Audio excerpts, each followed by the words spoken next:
everybody, this is Monstrositus X, and we're back here to do an unboxing. And a while back, about a month ago or so, I bought the Cyberfrog warehouse clearance deal. This is it, and we're going to be unboxing and reviewing and seeing if I have any questions, because I do have a question that has been bothering me, so I was hoping that these books will answer them. Let's get this open. Let's,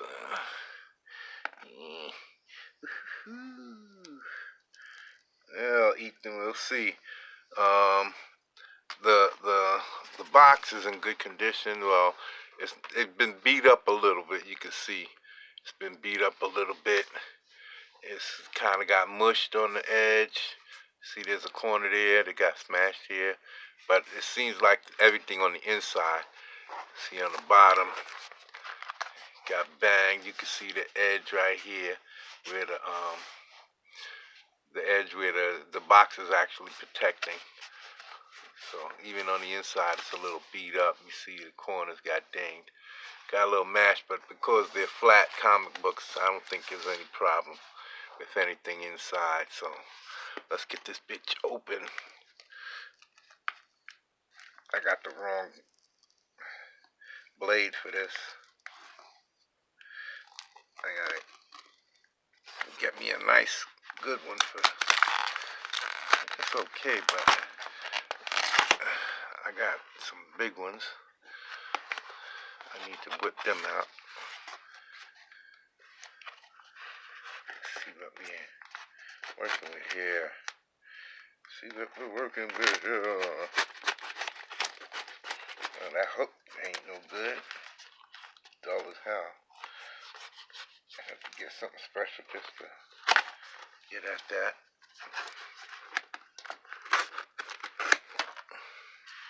Alright. We got that done. Alright. Put this away. I'm going to prepare next time for any other unboxings. Right now, I don't have any other. Oh yeah, I do have, but that's not coming for a while. The Cyberfrog with the. I got all of that coming, so let's see what we got here.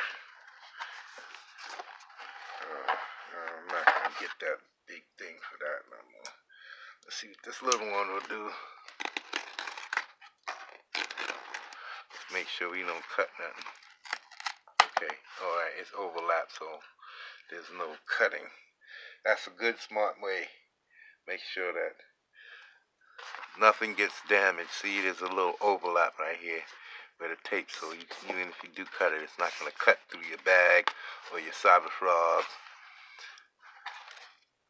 Oh man, these are the size of the comics? I thought they was bigger than that. Alright. Not a problem. Diary of Heather Swain. Okay. And here's Wreck Planet. What's this? The Ash Can Preview. And this is Blood Honey. The line arts. There's 1, 2, and 3. So yeah, that's it. I think it was 6 books altogether.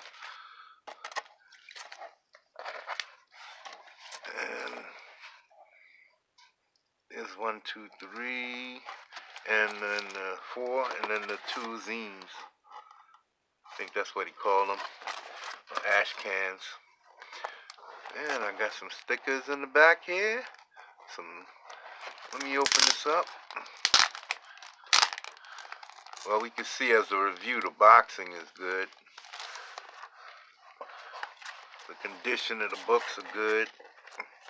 Nothing's damaged.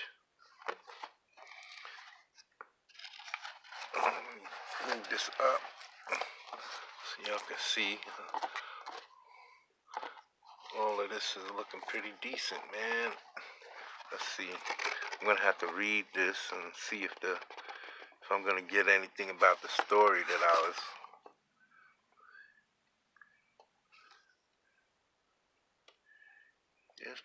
put a lot of details.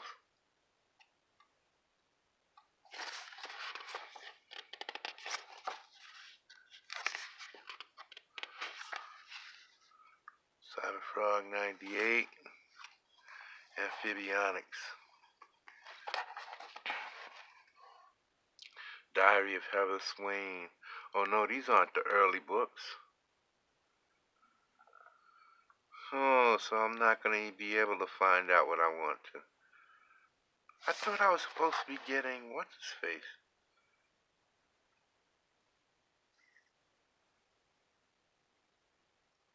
Okay, maybe I'm wrong. I thought what's his face was coming. 1 and 2 was coming in here.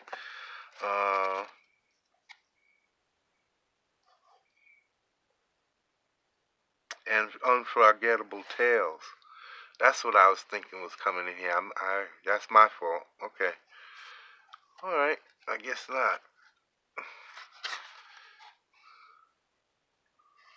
Well, my question was, because I was hoping to read the Unforgettable Tales. These are the books from early days. Amphibionics. I think these are the early books, right?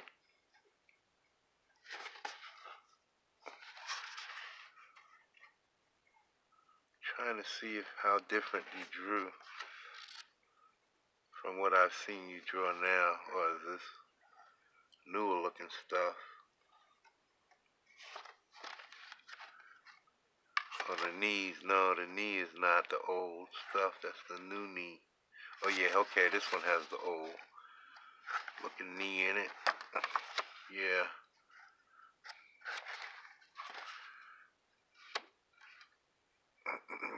Well, I don't know if you're gonna see this, but uh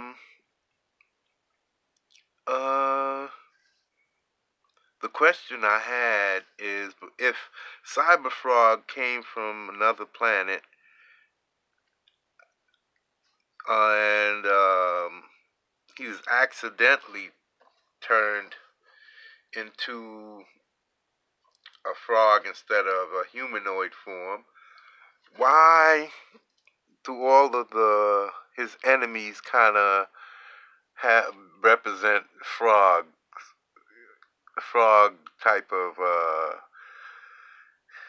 opposites? The anti, like frogs eat flies and all of these other types of bugs. So, and where did those guys all come from? So that's what I'm wanting to know. So I'm gonna have to read through this stuff and find out if there's anything in the story that'll tell me that, and then I'll come back and see. I knew what Blood Honey's about because Ethan did a read through on his channel, and Wreck Planet is the after. So the only thing I could really check on is these to see if there's, and this is not going to tell me much. So the only thing I could check on is the amphibionics and see if it tells me. But that's what I was wondering, because it seemed a lot coincidental that if uh, a character, his enemies are all kind of like the types of things frogs would eat. But how did they become what they are? They look like they're kind of cyber-ish. I don't know. But how did they become what they are? All of those shock roach and all of those guys. How did they become who they are? And why do they coincide with the frogs? You know, natural, I guess you could call them enemy. But that's the only thing I was wondering. Why is that so coincidental if he's from another planet? All of his, it's like everything is even with the bees, they're kind of all coincidentally bugs, and he's a creature that eats bugs. So how come all of these things are so coincidental? I know it's comic book and it's supposed to be funny and whimsical and all of this stuff, but again, I have questions. These things kind of as I kind of have to answer. I'm writing my own stuff, so, uh, and mine's, I guess, is more serious, I guess. So I guess I can't base my stuff off of yours. But anyway, let me see if what I can do. The art is good. I've seen your art, so I know what your art is. This is the Diary of Harris Swain, so that's supposed to be the stuff that happened in between the old days and the new days, so that's not really going to catch me up on the story, on the old stuff. Amphibionics, I guess that's what I'm going to have to read. And as far as the other stuff, I already know about the book, the Blood Honey story, so I can't, and this story's not out yet, so the only thing I can really read is these. So I'll be back. Hold on, people. Okay, everybody, I just finished, I just got finished watching, reading all four books. Yeah, I just got finished reading them all. Amphibionics, the art is good. The color is good. Lettering and all of that, I can't complain about none of that stuff. The size, yeah, I would have rather had something bigger for my taste. I never was into these little tiny books. So there's some of the stuff in there that's a little small. I don't know if the misspelling, because there's a lot of like slum talk, use and dece, and so there's a lot of that in here. But I thought I caught a misspell in here somewhere where he says between you gums. Here it is. It says right here. It says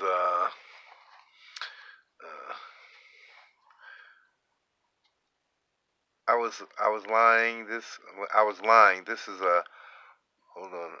This is a regular size comic, but let's keep I'm sorry.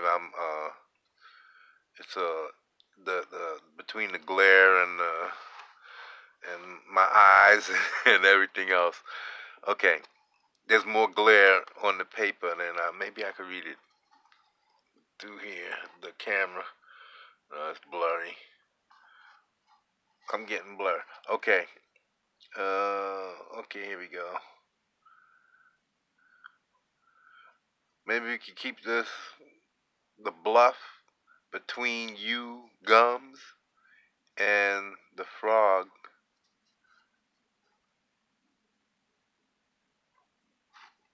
Dig. I think that's a dig. Hold on, let me see if I can let me see if I can see that. Yeah.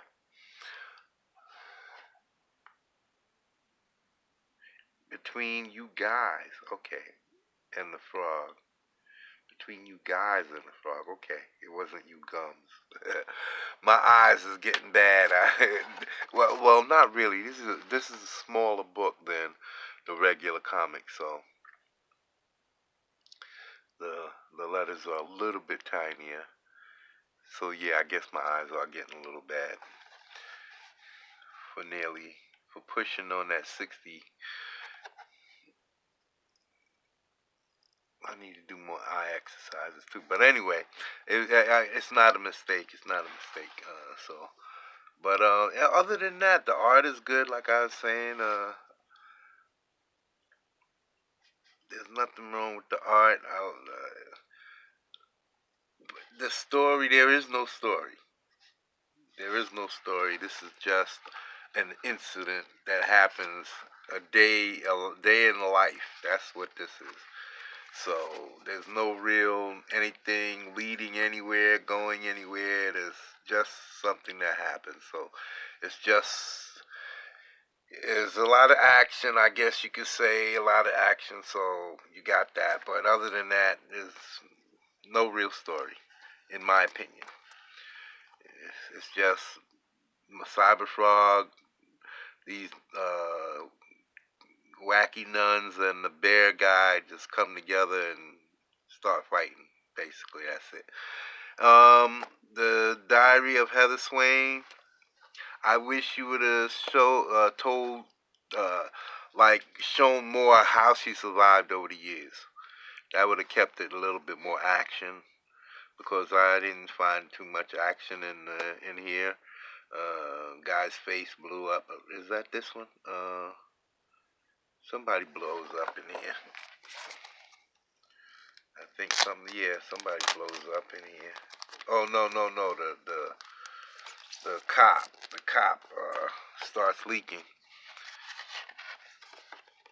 But yeah, the soy bombs and salamandroid, nothing.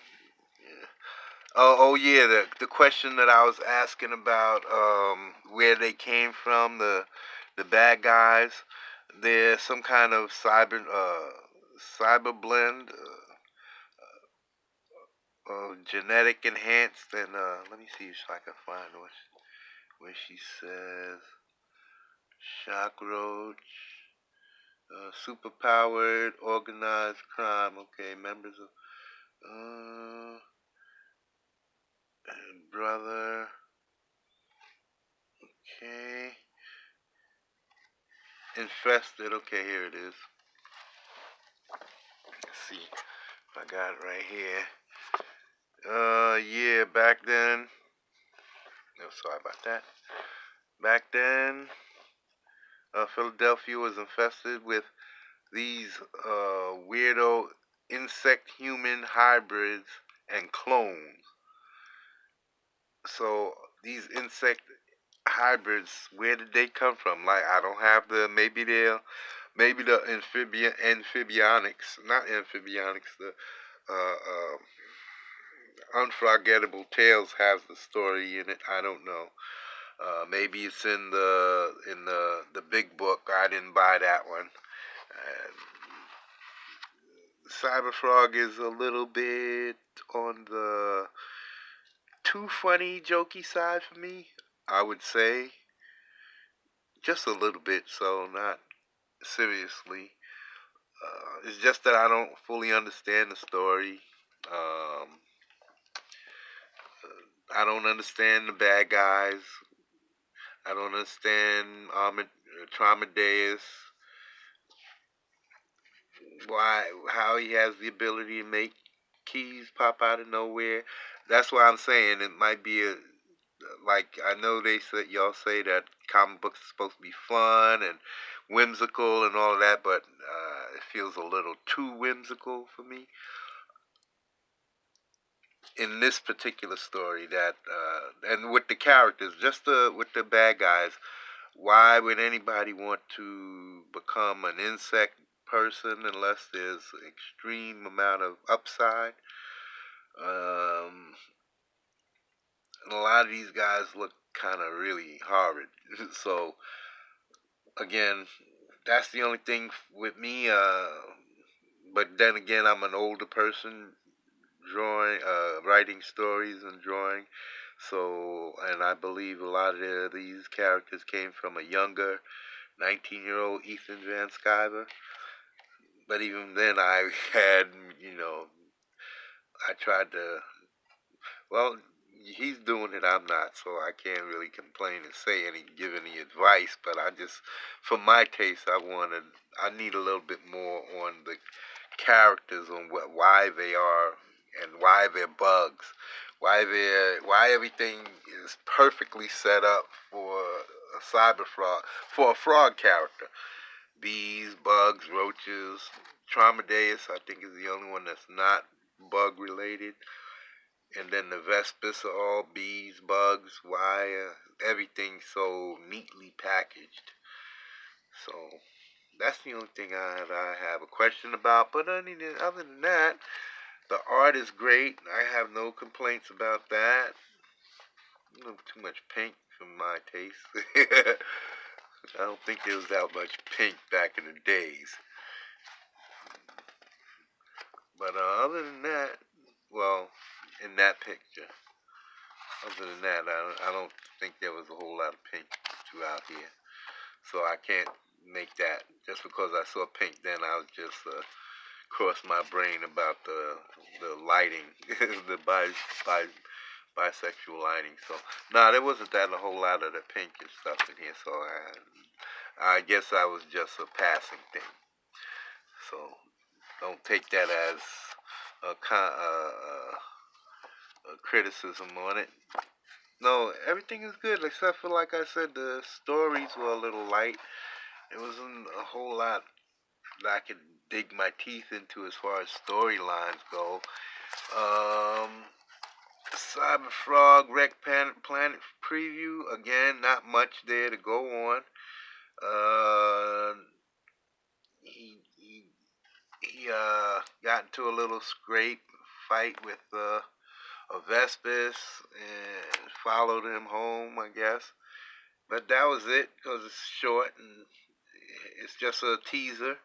So I understand. I can preview teasers, so I can understand. Cyberfrog, everybody knows what Blood Honey's about. The line art variant, I can't complain. I wish I'd have gotten the chromium, but hey, it's my fault. What can I say? I don't know what else to say besides the story was decent. Again, wasn't no whole lot of. It's setting up the story, so I guess you have to. And it's a survival thing, so the survival type storylines, it takes a different type of storytelling. So the one question, another question I had is I know you're saying that you want to open up the world more. I understand that you want to open up the world towards, having stories about other planets, but would it be possible? I guess it's possible to introduce other characters, but not really too many other storylines, as long as the Vespis are still running rampant on the planet. So I don't see how you would open it up that way as far as trying to get other stories, other characters, I guess, but all still fighting the Vespis. They're all still along the same line. So I guess it's going to be interesting to see how you go from here, to see what direction the story goes. I believe because you said you like it, and this is a survival story, and you said you liked Walking Dead so much, I believe I know where you're going with the story. I know who's going to die. So I won't say because I don't want to spoil it in any way. It's not my place. So other than that, I don't know what else to say. I give it a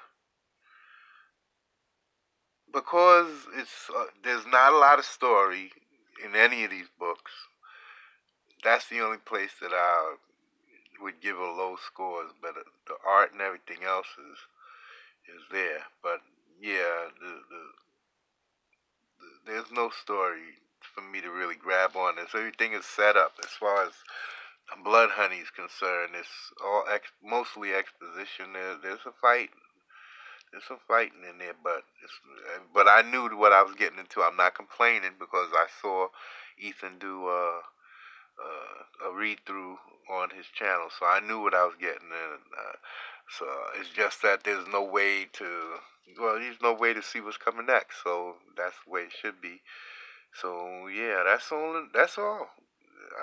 There's nothing else I can really say is besides gotta wait until Wreck Planet. I bought it, so I gotta wait until that comes when he fulfills. But other than that, um, Might is coming soon. It's my first comic book ever. I'm a little older, so I gotta learn a lot of things all at once. So I gotta learn coloring, inking, and then I'm comparing myself to, because I believe that I'm not young, so I believe my skills are a little bit more pronounced than some of the younger guys. Am I better than all of them? No. So I'm not even going to try and I still have too much to do to prove myself to myself. So I'm coming with a lot of story. Mine is not going to be that whimsical of a story. Mine is going to be action, serious superheroes. I the Batman, Superman, comic cartoons and X-Men cartoons and comics and all of that is really what drives me. Fire and Ice. So I'm more of a serious storyteller, and so mine. I'm gonna have jokes and some funniness, but it's gonna be like on the down times or in between times. Not gonna be, or there might be some in the middle of a fight, but it has to be set up. I can't just throw jokes around all willy nilly. I don't want it to be silly, seem silly all the time. I don't want it to be all jokes all the time. It's gonna be fights and telling stories and revealing secrets and MacGuffin exposition and all kinds of stuff like that. I want you to be able to follow a story and get in depth with the story and what's happening and how things flow from one thing to the next and how one thing might fail but it might lead to the growth of another thing. So that's the types of stories that I'm trying to tell. I'm trying to weave all of these little story details in from one to another as far as characters are concerned, and I'm finding some of them are naturally kind of blending together. So yeah, look for Might. I don't want to turn this into a Might storytelling. I'm gonna have to do some more of that. But yeah, look for Might. We coming soon, and I'm out of here, people. Again, I'm gonna have to wait to see what Cyberfrog has to offer. But as far as the Wreck Planet, because I think I'm supposed to get Unforgettable Tales with some of those Wreck Planet campaign. So I'll read those then and see if I get any more exposition on how well it basically said it. If they're hybrids and clones, then that's basically it. I just don't understand why bugs. But I guess I just have to accept that that's what it is. That's his vision. That's your vision, Ethan. So I have to accept that. I just I like filling the holes. I don't like it when I have when a story makes me ask questions that can't be answered. So that's why I'm trying to fill mine's story. I got a lot of action, a lot of heroes, a lot of storylines, a lot of abilities, origins, and I'm trying to fill all the gaps, all the holes, so that there's nothing to be left to ask. If you're asking questions, it's because you're looking to move forward in the story, and and I'm going to try to answer all of those questions. So I'm out of here, people. Thanks for tuning in. Please subscribe and share. Do all of your YouTube things so that I can grow my channel and make my campaign as big as possible. Because that's what I'm doing all of this for. Is these videos and everything is so I can try and get might out there. All right, people. Later.